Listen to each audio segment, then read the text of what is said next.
Stricken by grief, Neelesh Suryavanshi mourns the loss of his 3-year-old son. The child, Mayank, had been fighting for his life with acute kidney damage for weeks after being given a toxic cough syrup. That medicine, called Coldriff, is now linked to the deaths of 19 children in Chhindrawa, a district in central India's Madhya Pradesh state. On Wednesday last week, Neelesh stood outside a government hospital in Nagpur, clutching that same bottle of cough syrup, clinging on to the hope that his son could be saved. But by the next day, that hope was gone, and the father was burying his son.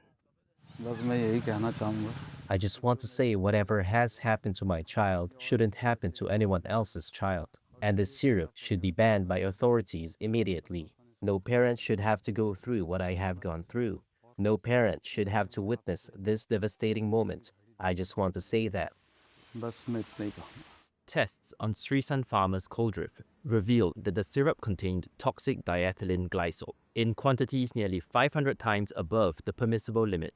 The owner of the Tamil Nadu-based company, S. Raghunathan, was arrested in Chennai. 2 days later, he was produced in court in Parasya, the town where most of the deaths occurred. Local drug authorities have since launched a crackdown, testing random samples and going door to door to retrieve Coldriff bottles. But for Neelesh's son, it was already too late. Authorities have now flagged 2 more syrups, Recipe Fresh and Relife, made by Gujarat-based Shape Pharma and Rednex Pharmaceuticals. Both tested positive for the same toxic chemical. India, known as the pharmacy of the world, is the 3rd largest drug producer by volume after the United States and China.